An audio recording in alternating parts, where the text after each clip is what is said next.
What's up, everybody? Welcome to another race analysis presented by Newtype Cycling. I'm your host, Jared. And I'm Spencer. Real quick, we just launched our new website, newtypecycling.com. Feel free to check it out. We've got our team bios, blogs on there, videos to our race analysis and stuff like that, and then our community stuff. Check it out, man. Let us know what you think. Mm-hmm. Spencer, Psych is high, dude. Yeah. This is a race from back in, what is it, September? I have no idea. Okay, so this is, I'm pretty sure September 2021. This is Winston-Salem, North Carolina, the last stop of the USA Crit Series, and you are rocking the Cat 4-5 race. 4-5. Yeah, you guys are the early birds. You guys are starting super early, and it's you guys are going after it. Yeah, this one was fun, and I was excited to join and just be a part of like this series. We'd raced in Winston a few times, and I've noticed a few of the guys that were racing, but a lot of new faces and didn't know what really to expect. So I was a little nervous going in, but you'll see like after settled down, it felt like a pretty good race in the beginning. Dude, speaking of wanting to join, like why didn't you go after that guy's attack right there? It's too early. All right, second lap. Okay, I'll give you that. All right. Well, I wish you would have maybe tried to go, because the guy up here in the upper left, he's in the yellow and blue kit. He's a sprinter, and I saw him going for that, and sure enough, like he does like a little 10-second attack. Gone. Oh, dude, yeah, he's gone. He's way up there. Dude, he put 5 seconds on y'all like that because some of these riders up front decided not to chase and not to cover that. What you think about that? What's the deal? Yeah, that hill was a pretty good feature for this circuit. So every time you hit that, people were choosing there usually to launch an attack or sit in. So it would really separate you real quick. Cool. Well, it's early on, and there's already attacks going and stuff like that, which is super cool to see. This is a 30-minute crit, so super short. Oh my God, that guy right there in the all blue just took that corner with his inside pedal down. I consider like a kamikaze, dude. That's much props that he could. Yeah, you'll see a few of those. Keep upright right That here. was one thing I noticed in this race for sure. A lot of sketchy coming inside, cutting you off, and yeah. Well, dude, some of these turns get super narrow. Like right here, we'll see this. You guys are pretty bunched up right here, and I believe we get a little pedal strike right in front of you. Oh. He bucks. And look at the rear cam. Dude eats rail, dude. I heard that and was just like, oh, shoot. And then everybody in front's like, oh, yeah, we're taking off. 800 watts up this hill. You were chasing this thing down. Oh, and that guy who ends up causing the crash, unfortunately, he like tries to come over on you. Say hello.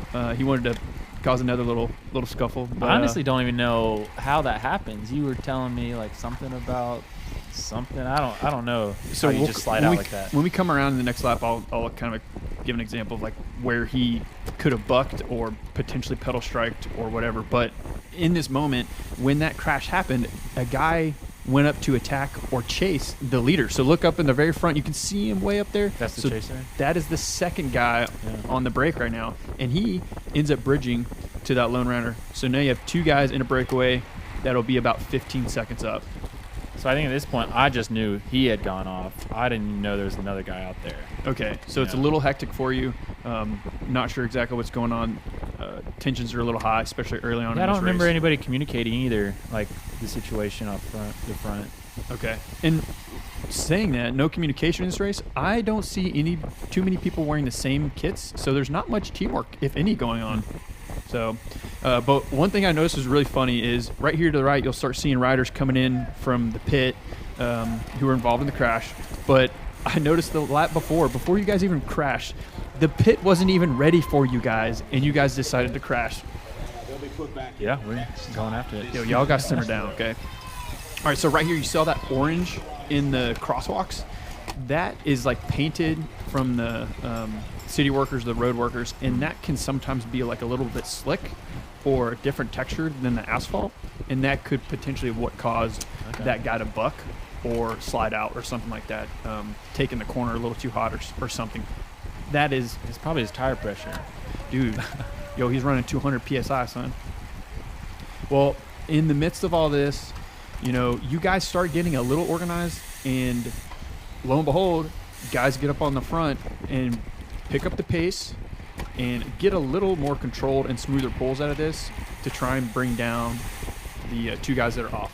Yeah, I mean, it was single file there on the last lap. But yeah, it just started to pick up here. I do remember being a part and helping a little bit. So it gets a little tight right here.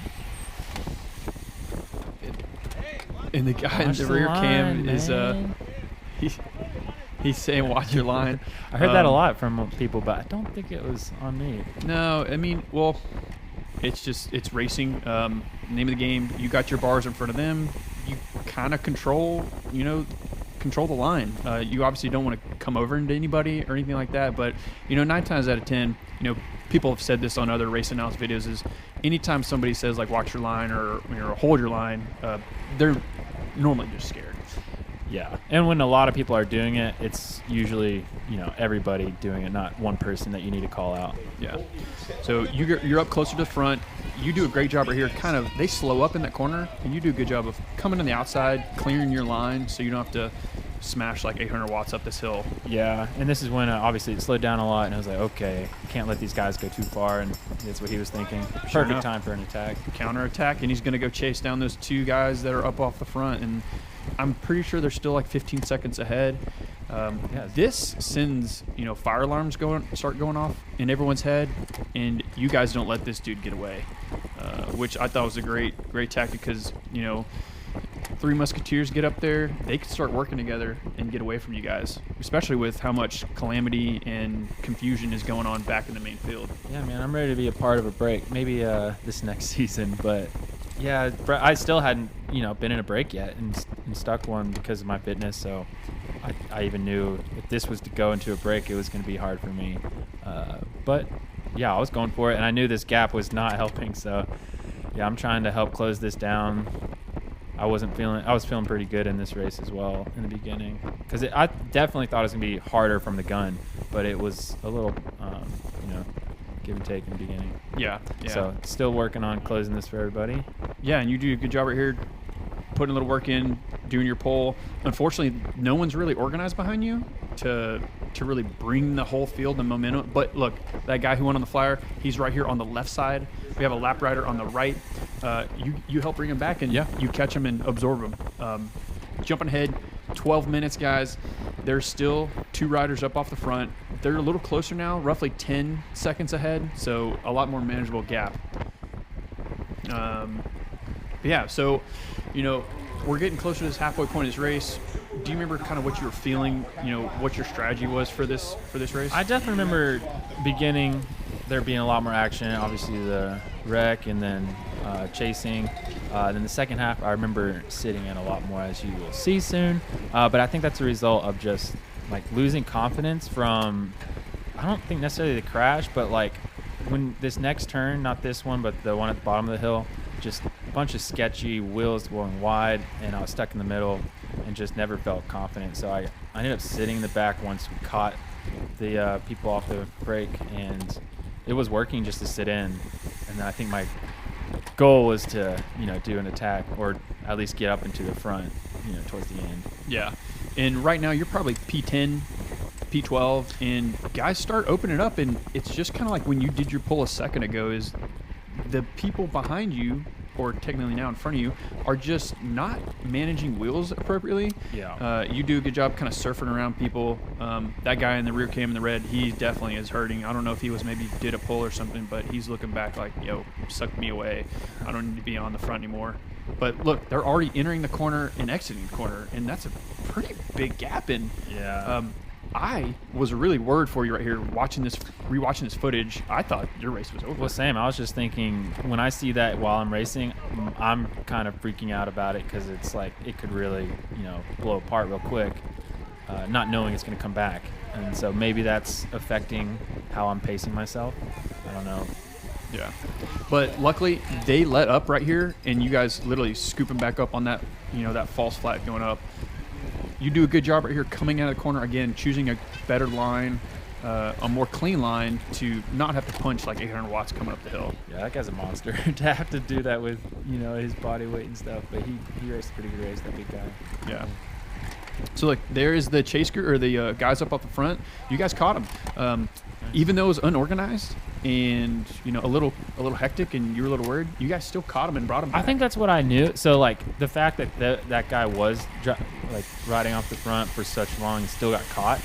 It's like, so then why stick up there? But after thinking this through and watching other videos, and I definitely need to be up in the front for this type of race for sure, the entire race. I mean, check this out. You guys are going in this right-hander like what, 4 or 5 wide. Yeah, and people get a little sketched. This guy stands up at the saddle. I'm staying left. It was easy to get swarmed consistently, so it's like, I don't know. At some point, I did feel more safe in the back and just taking that turn wide. I felt kind of bad. Like none of us could make this race to help you out and kind of team up. And I really feel like that would have helped the front end of this race if we had like 1 or 2 other teammates. More tactics could have gone down. It would have been a lot more controlled for us, at least if we were up on the front. But unfortunately, that's not the case. You're riding solo today, and you're dealing with what you got. So here's a good example of where you get kind of pinched and bunched right here, and you got to come out of this corner, and you have to just smash it, dude. Really stop. Oh, yeah. Yeah, it gets a little tight right there. That's 100% his line. He's clear to take that, but you just pumped out 800 watts to not get dropped, or we're losing spots, and you're rolling straight backwards. Yeah, but if you know me, that's like, I don't know, the heart rate isn't that bad right now, so I should be feeling great, based on what I'm looking at. But I think this was just my plan, to sit in the back and avoid any craziness, and then with the last few laps, then make some moves. But as you see, I don't execute on that. Yeah, we're coming to 3 to go right here, guys, and for these last couple laps that we mentioned, Spencer's just been chilling in the back, staying safe, surfing wheels and stuff. But I've noticed, just watching a couple of these laps back and forth, is you have to put out a substantial amount more watts going up that hill than you were being on the front earlier in the race. Really? Yeah, the hill is surprisingly hard. Yeah, and that's a great thing to keep in mind. I mean, it makes sense, but in the moment, I don't know. Yeah, you're essentially having the slinky effect when you go into those corners, where if you were on the front, you can control your braking, you can control the apex of your line and stuff like that. So it happens. It's super tough, especially when you got all these other riders with you. But your heart rate's great, man. You were like, with 3 to go, I'm like psyched for you. And right here, you kind of let a little bit of gap open up, but since everybody up here gets all 4 and 5 wide, they slow down, and you just coast up to them and catch them right back, which I thought that was perfect. I wish you would have maybe got on the hammer, and you could have went straight to the front. Yeah, that'd been a perfect time to do that, and take the inside line. Yeah, it's just so tempting to do that because you save so much energy and power, and I just needed to make a move earlier and then be prepared to live in pain for 2 laps. Yeah, learning that. What was your goal? Is that kind of your mentality getting later in the race, 2 to go, you were going to start trying to move up? Yeah, 2 or 3, 3 should have been it. That was a perfect time, or coming up this hill. Well, no, the hill for me is not a place where I'm going to move up positions, but yeah, definitely coming down on the back stretch was the goal. Yeah, everyone's fighting for position right here. You can clearly tell, and just like your tactic is move up 3 to go, 2 to go. Well, guess what? That's everybody else's plan too. Yep. And so you're all jockeying for position, and it's just extremely hard. You being a bigger rider, it's just that much harder for you to make those moves, especially on this little punchy uphill. Yeah, make the move, just to stay in. This takes a lot for me, but then to have that instinct to keep powering through was not there, and it needed to be, especially on this downhill or the next one. What's your max heart rate? 180-ish, 185, I think. Okay. So yeah, I have plenty of room to go.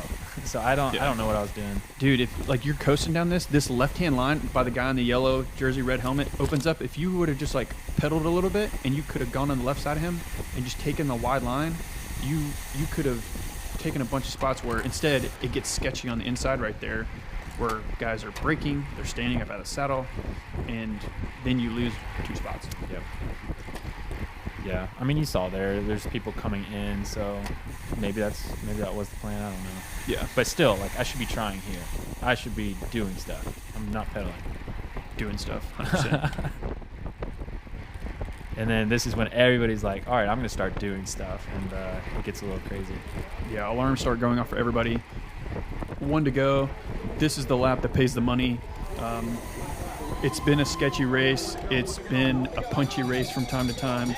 But it's short. It's only 30 minutes of your life, dude. And it's still together. Like, it was a perfect opportunity for anybody to just oh my put all God, they I got. thought that guy was about to eat the barriers, but he clipped the feet, which is always super fun. It's He like tasted loud and it. scary. Yeah. Yeah, still pulling away. But even I knew, like, at the top of the hill, they're definitely going to bunch up.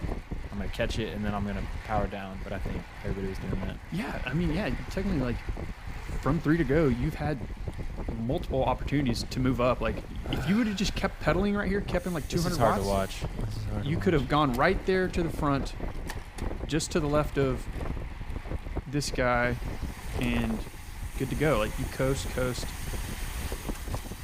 Mm.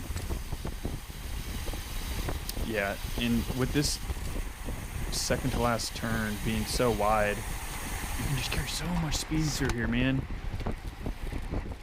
And you've got it. Just punch it, and you'll be right behind yellow, and you'll be 3-4 positions ahead. Yeah. How are you feeling? What are you thinking right now? I'm one clearly turn to go, dog. I should have been just hammering it here. They're entering the corner right there. So